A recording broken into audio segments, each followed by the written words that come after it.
China is one of the 21st century's most consequential nations.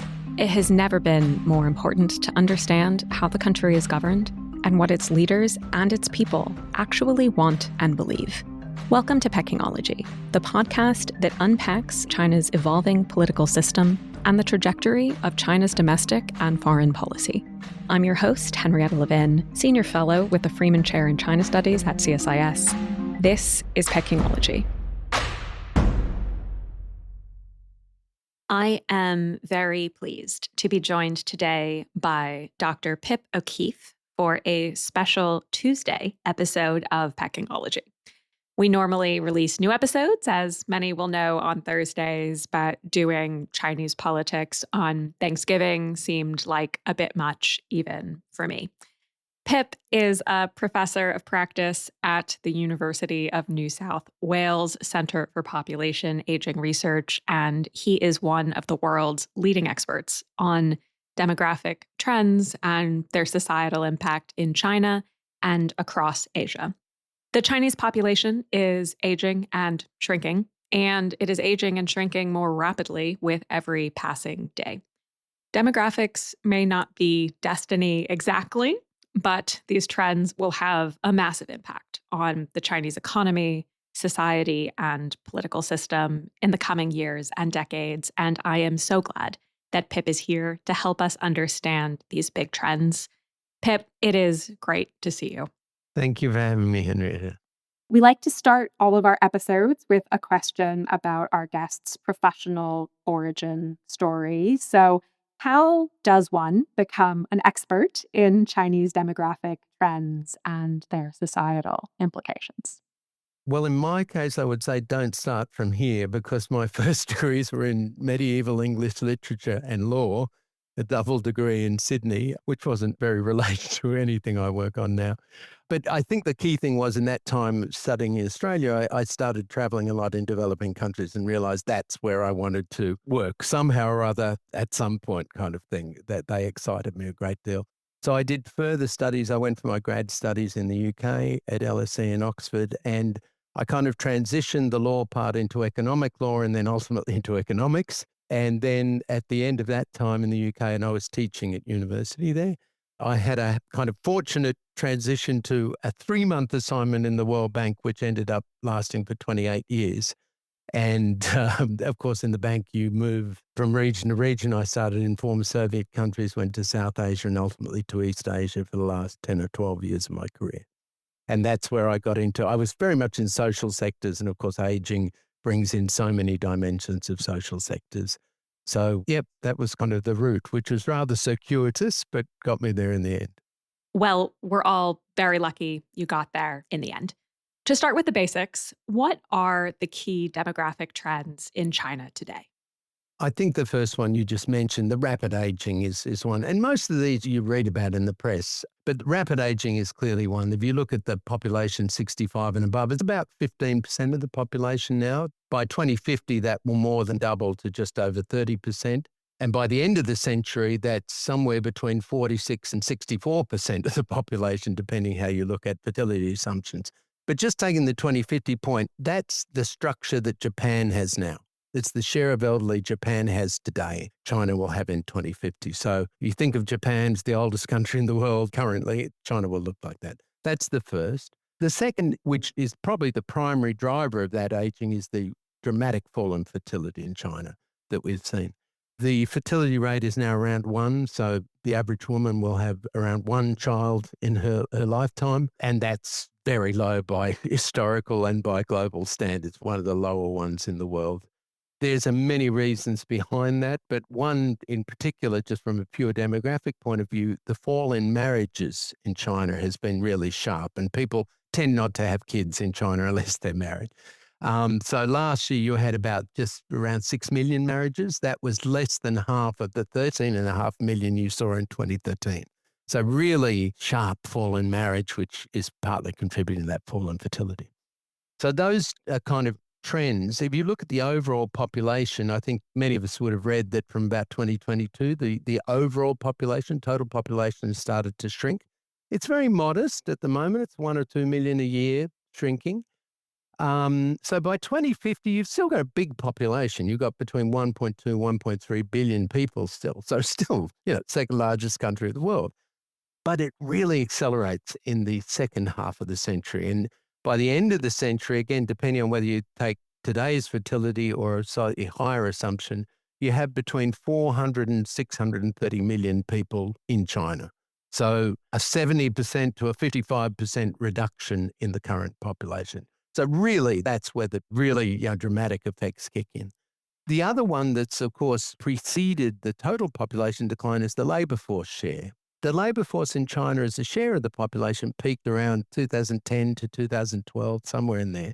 And again, each rate of decline will kind of precede some of that total population decline. So by the end of the century, you get well less than half of the population who are of working age population. And then the final thing I would say just quickly is the dog that didn't bark, if you like, and that's the absence of immigration into China. The foreign-born population in China is 0.1% of the population, according to the 2020 census. In the US, by comparison, it's about 14%. In my own country, Australia, it's 30%. Even in Japan and Korea, which we think of as really low immigration countries, Korea's about 4, Japan's about 2. So China is really a dramatic outlier on the downside. Basically, very, very little net migration into the country. In contrast, the internal migration, as you would know, has been huge. And the movement across provinces from rural to urban areas. So you have about 286 million rural migrants, or 20% of the population or so, are not living where they were born. They've often moved to opportunities in the city. Maybe I'll stop there. That's a lot of facts and figures. Breaking down some of those really powerful numbers, are there significant differences in how these demographic trends are playing out across China, maybe putting internal migration aside? Or are we looking at basically the same story when it comes to aging, when it comes to fertility in a city like Shanghai or all the way out to Guizhou? Do we see similar trends, or are these different stories? I think the direction of travel is common. So, falling fertility, steady aging of the population, etc. So that's common across the country. However, there are quite noticeable variations in how far that's advanced and how acute those transitions are, how rapid they are. The most extreme are the northeastern provinces, the kind of Heilongjiang, Jilin, Liaoning, and their birth rates, if you look at recent years, are about half the national average. So, substantially lower than the national averages. In contrast, if you look at the south and southwestern provinces, so I'm thinking Tibet, Guizhou, Qinghai, places like that, Tibet, for example, is about double the national average. So you do get variation, but I guess some of those places tend to be amongst the smaller provinces. So, it doesn't necessarily change the overall picture. The fertility rate, for example, is still higher in rural areas than it is in urban, but even there's a gradual convergence between the rural and the urban areas towards the urban pattern. So I think all the directions of travel are the same, but how quickly they're getting there and things is a little different. And certainly if you look at those provinces that are higher, they tend to be ones with higher shares of ethnic minorities as a rule as well. To help us understand how these demographic changes are feeling in China, could you give us an example of how these trends are shaping Chinese society at a more concrete level? Well, I think at that kind of family level, we read a lot about this, and you can imagine a whole generation of more or less only children, 2 generations now of only children. That's got some upsides. You can invest a lot more in their education and kind of, really invest in these kids. And that's the classic human capital story of quality versus quantity kind of story with kids. But of course, those kids are under enormous pressures and expectations too, to perform, to deliver, ultimately later in life to support their parents. So I think, that's a lot of mixed thing in the society. What you see more generally, I think, is the norms of filial piety, which are, the Confucian norms for forever in China. I think they're evolving as well. I think they're still quite strongly there, the filial piety, but they're less that very strict hierarchical kind of Confucian notion and more about, kind of negotiated, bargained kind of situation, less co-residence of people generationally and that kind of thing. What it all means, I think, also is that the role of the state, you're moving from a society that had a lot of the support to older people was traditional, informal family sources of support. You're clearly moving to a position where the state has had to step up, kind of, I won't say entirely step into the family role, but to complement the family much more than it did historically. So there's a real shift in the social dynamic, I think, between state and citizens as well, state and families. And even as China's trying to navigate these evolving demographic trends, it's also, of course, struggling with a slowing economy. And even while we see a Chinese economy that's churning out incredible innovations and technological breakthroughs for many workers or students or families, upward mobility is feeling increasingly out of reach. What is the relationship between the big demographic trends you've described and the big economic trends of this moment? There is certainly a close relationship. If you look back first, from the 60s to the early 2000s or so, various economists would say that the demographic dividend, the population growth and the growth in working age population, accounted for maybe 15 to 25% of China's growth in that period. And as we all know, particularly from the late 70s onwards, that growth was really high.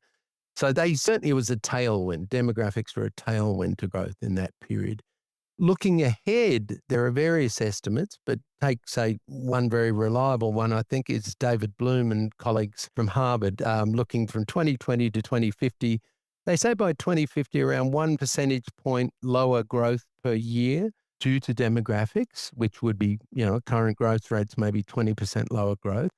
The IMF looks out to the end of the century and says by the end of the century, that'll be 2 to 3 percentage points lower growth per year as a result of demographics. So pretty strong impacts. Now, they're kind of headline numbers. A couple of things I would say to qualify that. One is a glass half full, one is a glass half empty story.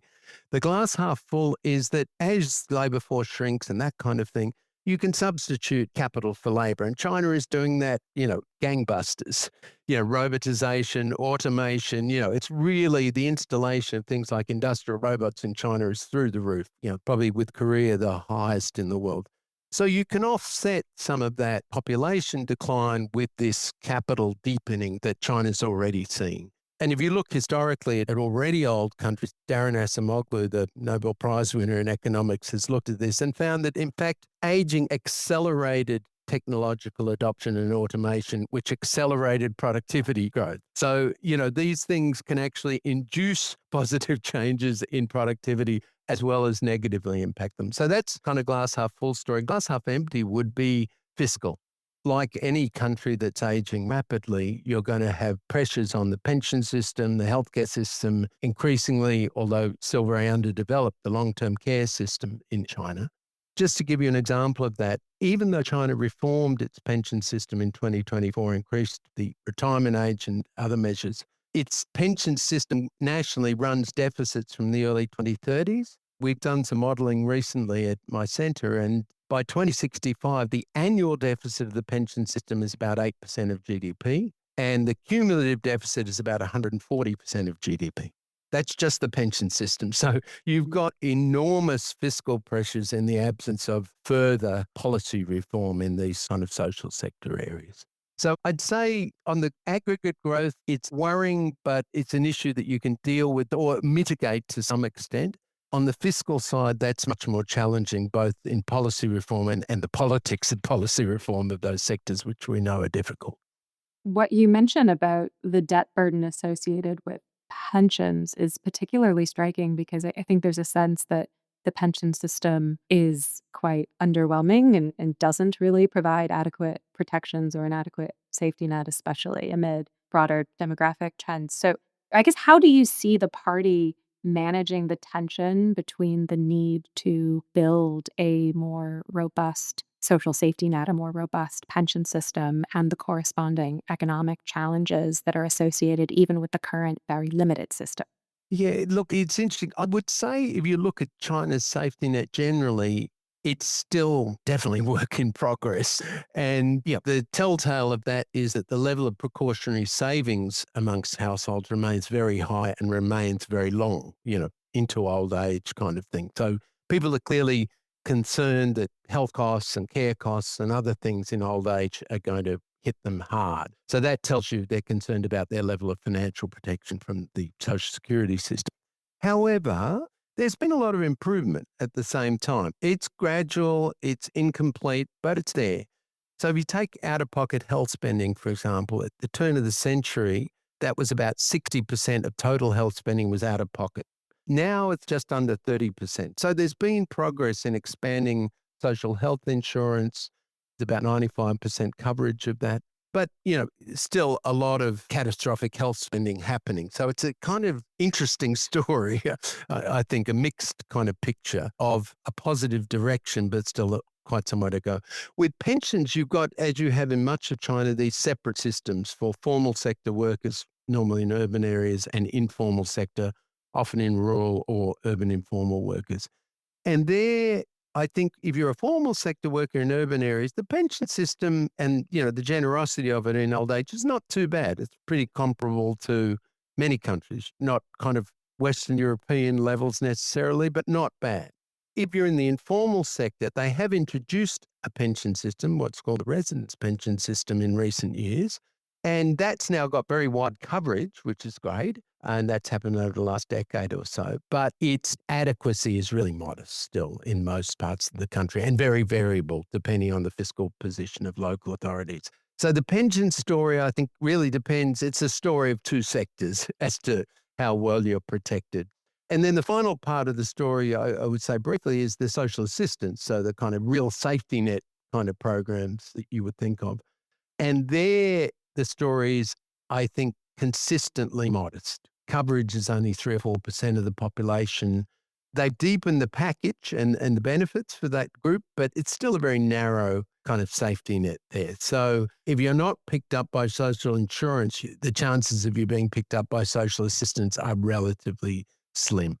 So it's adapting, but it's a race against demographics also. And demographics are moving so quickly, and these big systems like health and pension and stuff, they're like big ships that don't turn around on a dime. They take a long time to navigate, and China's in that process, but it's a kind of race against time. I would say generally they've prioritized expanding coverage of programs versus their adequacy. So they've got wide coverage of pensions, wide coverage of social health insurance, but for the informal sector in particular, it tends to be fairly shallow coverage. You mentioned that one of the reasons household savings rates are very high in China is because people want to be prepared for costs associated with healthcare or with aging, with elder care. And of course, economists have warned for decades that low consumption, very high savings rates in China threatens to constrain longer term economic growth. So, how else might the aging society in China affect household consumption? Yeah, it's one of the kind of $1 million questions or million yuan questions for China, I think. First, if you look at OECD countries, most of them, older people tend to account for a higher share of total consumption than their population share. That doesn't appear to be the case in China. So, Chinese academics have looked at this and they find if you look at the old age dependency ratio, so the share of elderly compared to working age, that seems to negatively affect overall consumption. So the more aged a province is or the country becomes, it seems to have a negative effect on overall consumption. And that's for the reasons you just said of the high precautionary savings and people saving till much later in life. So savings rates of elderly are often higher than they are of middle-aged people, which is, again, unusual from richer countries. So at the aggregate level, it appears to be not coming to the party the way older people do in OECD countries. At the composition level, it definitely has an effect, though. In both rural and urban areas, higher spending on health. Per capita energy spending is higher amongst older people than younger people, which is interesting for the kind of green transition in the country also.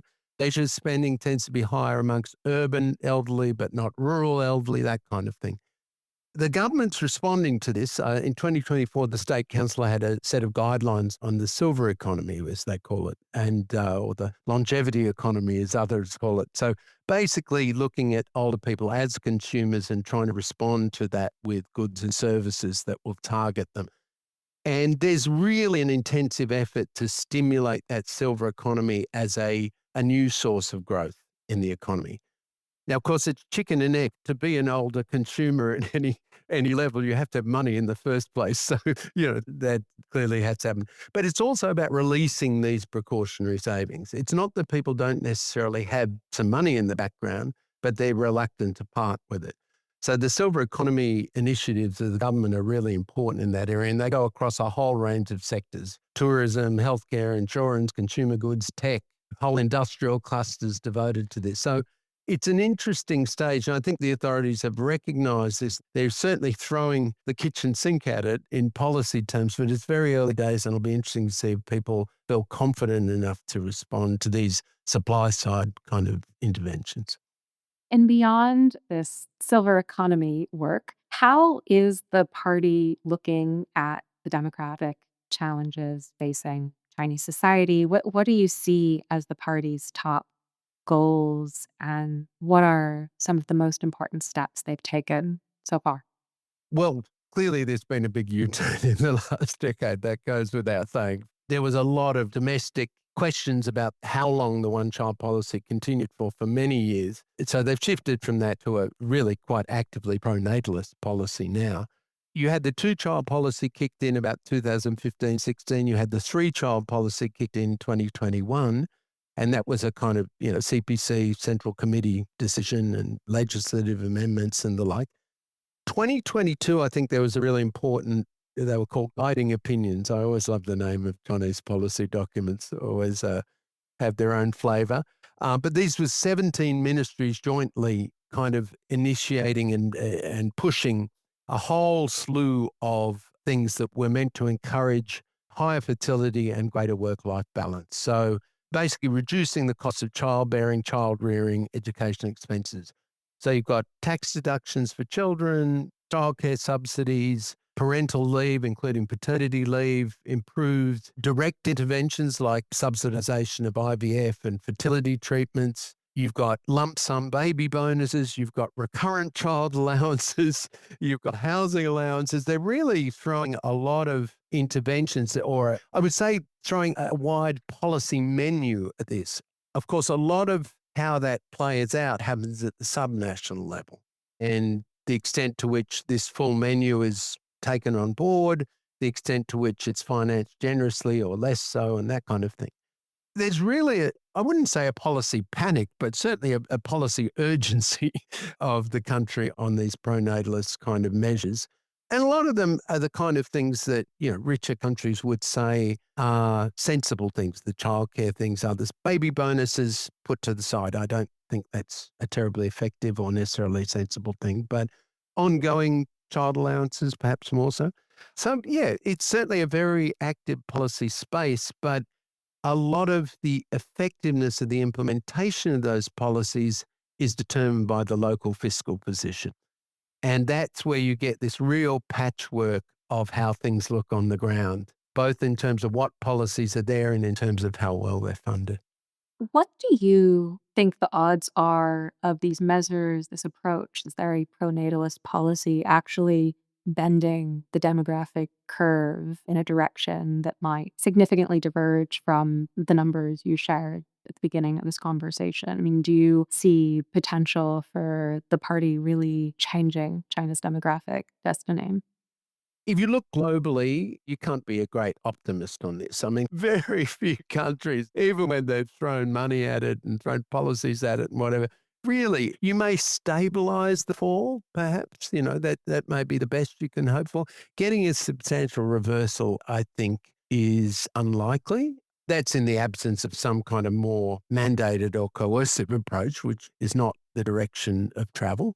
So yeah, there's a few countries that have had small upticks kind of thing. Countries like Norway and Hungary have had a little bit of uptick, but they've never got back anywhere near replacement rate of fertility. A lot of countries, I would say, have wasted a lot of money on this.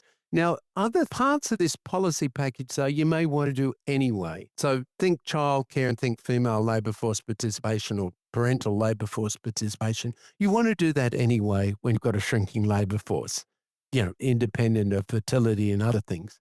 So a lot of these things are economically sensible anyway. Some of them aren't, baby bonuses being an example. So it's not to say that they're silly things to do. I think they're worth trying and worth doing, but I'm personally would not hold out major hope that, you get a significant uptick. In fact, the only upticks one tends to see, 2023, for example, there was an uptick in births, but that was much more about post-COVID, year of the dragon, things like that, that are more kind of cultural and exogenous kind of thing than policy driven. Diving into more recent policy developments coming out of Beijing at the fourth plenum last month, we saw the party release its initial thinking for the upcoming 15th five-year plan. Do you think the next five-year plan will address the implications of China's aging society in a way that is meaningful or perhaps an evolution beyond the 2022 measures you just described? My guess would be, I mean, we're all guessing to some extent, is that it will be kind of incremental rather than, paradigm change. Let's put it that way. So at the macro level, we already talked about this kind of deepening of advanced technologies in production. So automation, robots, AI, etc. And that's the kind of response to the shrinking workforce, to the aging issue kind of thing. That's happening anyway. It will continue to happen. It will deepen and accelerate. I've got no doubt. If you look more specifically at aging targeted per se, I think certainly there'll be more investment in these areas, but I think the areas themselves will probably primarily in that menu from the 2022 State Council decision, because really they cover a pretty broad swathe of things. You might be able to come up imaginatively with the digital areas, but pretty much they cover the ground. It's a question of how well it's financed and things. So obvious area being care, application of AI and new technology with wearables, home monitoring, care robots, smart homes, 3D AI, retrofitting of homes, things like that. Digital platforms for community, home-based care, things like that. Workplace adjustments to extend productive working lives, and some of that may be tech, some of that may be more ergonomic. Fintech, online learning, all these kind of silver economy things. But I don't necessarily see there'll be a fundamental shift. A fundamental shift would involve that real consumption jump that we talked about before, a willingness to really put more money in people's pockets from the transfer side of the economy, or perhaps to loosen some of the labor taxation and things like that, which is quite high in China in the formal sector. That would be a real jump shift if you went there. But there does seem a reluctance of the senior leadership to go too far down that route. There's a recognition that that transition to more domestic consumption is important, but that kind of, if you like, welfarist or what's seen as welfarist approach to stimulating consumption doesn't seem to have a lot of appetite. Although we know from many other countries that even though it's characterized as welfarist, often the kind of economic multiplier effects of these consumption stimulation through transfers and the tax system and the like can be quite substantial. At the moment, I don't see that being the shift. I would love it if it was, but I don't see it coming necessarily. Well, putting consumption aside, the measures that have been prioritized by the party so far, you've mentioned will be effective or not, in large part based on whether real resources are placed behind these policies. What are you seeing so far? Does it seem like there is real resource allocation to pursue credible implementation of these strategies, or do you not expect to see money being put where the party's mouth is on this?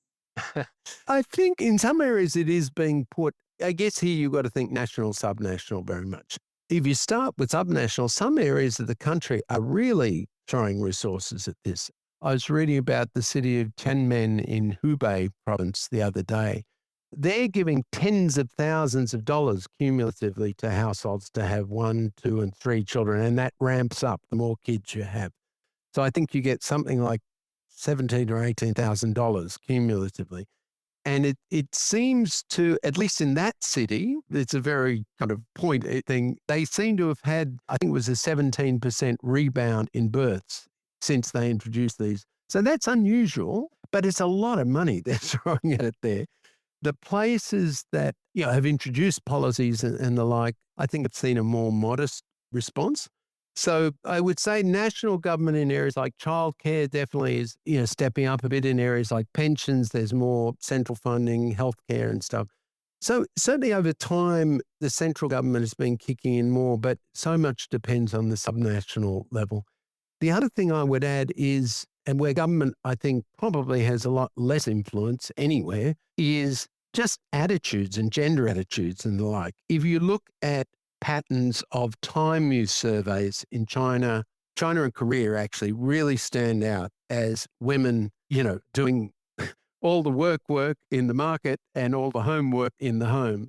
Now, we know around the world, women dominate the homework as well, but not to the extent they do in China and Korea. And surprise, surprise, China and Korea have amongst the lowest birth rates. So I think all these gender division of roles, gender attitudes and things play an important role. And you see that also partly in these kind of falling marriage rates and kind of increased reluctance of women in particular to marry, or certainly to marry as early as they used to. And that's much harder to shift, kind of cultural norms, social norms and stuff. The government's having campaigns on this. Policies will help and they might help nudge things at the margin. But some of these fundamental things, I think, have to come from society itself. And, that takes time. Yeah, it's hard to imagine the party's messaging on the value of female domesticity winning hearts and minds. No, no, it doesn't appear to. Especially the women in China are very well educated now and whatever, professional women, all kinds of opportunities that have opened up in recent years. And yeah, that's a big kind of market and social force to be pushing against with a string. You've mentioned a few times the interesting ways in which technology can intersect with the aging challenge, the ways in which robotics potentially could fill certain economic or social gaps. I'd love to hear just in a little more detail how the party might apply technology or innovation to the aging challenge, especially as we see in the previews of the next 5-year plan, a real, perhaps unsurprising, doubling down on Xi's idea of new quality productive forces, the idea of technology enabled productivity really delivering China from many of its more challenging economic and social challenges. What does that, or what could that look like when applied to these demographic challenges? One clearly, which I mentioned, is the care. And now China has a very underdeveloped care system at the moment. This is outside healthcare, more kind of long-term aged care kind of stuff. Extremely underdeveloped, but they've also been extremely active on the policy side since about the early 2010s. And the emphasis is on home-based, community-based care. They have this kind of approach of 97-3, that 90% of people should get home-based care, 7% community-based, 3% residential. So they're trying to move away from residential care. To do that transition, though, both because of workforce needs or shortages in the care sector and because of familial shrinking, one child to deal with informal care, they're trying to leverage a lot more online platforms in different ways and online tools, AI tools and other things. Now, some of that's as simple as wearables and monitoring, if there's no movement for a day, that they're likely to have had a fall that can be followed up on the combination of tech and very neighborhood committee kind of follow up by social workers and the like. Some of it is more advanced, kind of health monitoring and those kind of things. And some is the services themselves being on digital platforms and then education of people in digital literacy to access these. And some of it's quite fun, like the gamification of a lot of elderly stuff, which is quite interesting. At the same time as there's a lot of discouragement of younger people spending all their time gaming, there's an increased encouragement of older people to get into gaming and playing on the computer kind of thing. Which, we know has mixed benefits in terms of its social impact. It connects you at one level, but it can disconnect you in other ways. So all the kind of care space, I think, is going to be major. The whole care robot kind of thing, yes, I mean, it's happening and I visited, residential aged care where you do have the care robots serving people their lunch and things like that and whatever. But I mean, it may do things like cleaning your house and things like that, those basic functions. I think that's some way off as a mass adoption. I mean, it's not in production. China is a big producer of these kind of robots of all forms, but including care robots, social robots, and whatever. It will come. I just think it'll take time to seep in, and it's not cheap. And what about how technology could be applied to the question of the shrinking workforce? Well, I think there it's much more direct. And you see this in the intensity of automation and robot adoption, both at the aggregate level as workforce share has been shrinking. I think certainly this is a case of what Asimoglu would call induced technological change, induced by or accelerated by the demographics. No doubt about that. Of course, China would have done it anyway because it wants to be at the frontier of tech and production, high-end production, that kind of thing. But undoubtedly, there are also studies at the firm level which say firms with older workforces, and often they are SOEs, state-owned enterprises, those with older workforces are often more innovative, and that's partly because they've got the older workforces. So they're having to adapt more quickly as their workforces age. So it seems to be at the aggregate and at the firm level that this is happening, and I think that's very much a positive thing. What probably will be interesting to see, I think that's the kind of labor replacement, if you like. I think the interesting forefront will be labor complementing and to what extent tech can complement labor as well as replace it. And we see from, lots of other countries that tech investments, and sometimes they're process investments, sometimes they're the tech itself, can really, really make a difference in productivity, particularly of older workers. When it comes to managing demographic change broadly, who are the key decision makers driving the party's approach?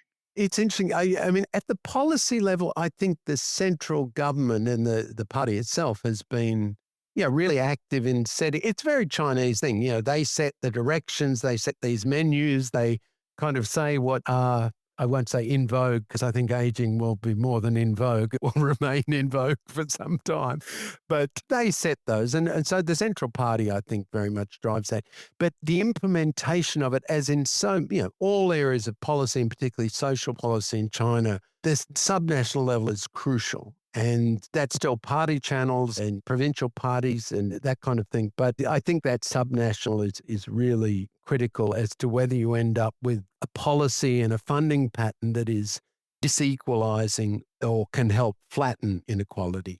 We see, or we think from quite a number of countries that when you have incomplete social security systems, that aging can actually increase inequality in the society. And of course, the thing that mitigates that in rich countries is social security, health systems, and the like. In China, that's a kind of unfinished business as to how well it does that. We know in other Asian countries we've looked at in our work in Vietnam and Malaysia and others, that actually inequality increases amongst the older cohorts as they go. And for China to avoid that, it will need, kind of the national level to be financing in a flattening or equalizing way. And, the subnational naturally will fund to the extent they can and they're willing, but that will always introduce diversity and, divergence in China if it's just that without central resources as well. Turning to China's foreign policy, how might demographic trends shape China's global ambitions, its relations with neighbors, and the global community now or further into the future? I think in a few ways, and it's nudging things that might otherwise happen anyway. But the first is that, with a shrinking population, you see probably a reduction in domestic demand. And as a result, you need to export more as one of your strategies for that to keep your manufacturing sectors and the like rolling. And of course, we already see, concerns about China flooding foreign markets, pushback from the EU and some of their neighbors about this. So I think demographics will make that potential for that problem more acute. That's one. So you could really see the demographic change exacerbating what is already one of the most extreme structural tensions. Exactly. I think, it certainly won't help. Let's put it that way. If you look at the impact on other countries, I think they run in two directions. One, a concern, one potentially positive. The first is that falling population will clearly have a reduction in demand for imports also into China. And particularly for a country like my own, Australia, imports of raw materials, that iron ore and coal and whatever. So raw materials for construction and that kind of thing. So I think for a country like Australia, this is something that's getting a lot of discussion. Are we going to fall off a cliff here because we've been so dependent on raw material exports to China to drive our growth that will all suddenly dry up? I don't think it'll suddenly dry up, but will it gradually evaporate? On the flip side, as for other countries, as China moves away from labor intensity of production, sectors that are reliant on cheap labor, which it increasingly no longer has, and becomes more high-end, more robot and tech-driven, that gives opportunities for countries that have labor cost advantages, developing countries, to really step up and take some of those low-end production opportunities that China has done. And we've seen that in countries like Vietnam, Bangladesh, and others. And I think that will be, continued and accelerated by aging. And then the final thing, which is really more speculative, but if you look at those growth and fiscal impacts, if China's budget, as it seems it will be more squeezed over time by high pension, health care spending, clearly that reduces the fiscal space for other spending priorities. And they could be anything. They could be the BRI investments, they could be defense spending, they could be whatever. Now, politics will dominate what those priorities are rather than demographics, of course, and China's global ambitions. But nonetheless, you only have so many dollars or yuan to spend. And if pensions are taking more and more of that, it might squeeze some of those other priorities which are relevant to China's global presence. You've highlighted some ways in which China's demographic position is truly unique. And of course, some of that is predetermined by the legacy of the one child policy. But even today, I think you've mentioned that the fertility rate in China is quite low, even by the standards of a globally aging population. So, to wrap what's been, I think, a really compelling conversation, could you just help us understand with a little more depth? To what degree is China's aging society representative of unique phenomena, questions that are specific to Chinese politics or culture or society? Or to what degree should we see these trends as part of a broader global story? Look, the direction and the trend of the global story is very common. I mean, all around the world, fertility is falling. It's still very high in some parts of the world, but everywhere it's falling. There's really almost no country where it's not. Globally, the fertility rate was 2.2 in 2023 and declining. So basically, the globe in the coming decade or more is going to hit replacement rate, just replacing itself, and will probably continue to decline. It's a natural product of countries getting richer, people getting better educated, particularly women getting better educated and becoming more urban. Those three things drive that. And, most countries, thankfully, those directions are all, more urban, more educated, and mostly richer. If you look at Asia in particular, now here is where I would say China is not unique to China, but it maybe is distinctive of East Asian culture. It's in a very low fertility neighborhood. Korea has zero point 0.7 of a child per woman, if one can do that. Japan, 1.2. Thailand is, I think, around 1.2. Even the Vietnams and others that were quite high before have fallen below replacement. Singapore is 1. So it's a really low fertility neighborhood as well. And I think, there probably are distinctive things perhaps in Asian culture or East Asian cultures that feed into that. I'm not expert enough to kind of talk through those, but it is distinctive. So the global trend is common, but the kind of speed of that transition has been much quicker in East Asia, and the degree to which it's progressed is also much more pronounced. But even in South Asia, take India. India is now below replacement rate. You don't think of India as below replacement rate, but it's already 2 or 1.9. So it's a global phenomenon. It's just a more acute phenomenon in this neighborhood. We'll have to wrap there. Pip, thank you so much for coming on the show. Thank you for having me, Henrietta. To learn more about what is going on in Chinese politics, we hope you will download and subscribe to Pekingology. And as always, we'd love to hear what you thought of today's conversation, as well as what issues you'd like Pekingology to unpack in future episodes. You can send your ideas to pekingology@csis.org, and we will be back in your feed in 2 weeks.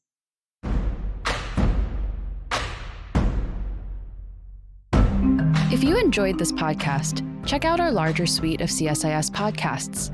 You can listen to them all on major streaming platforms like Apple Podcasts and Spotify.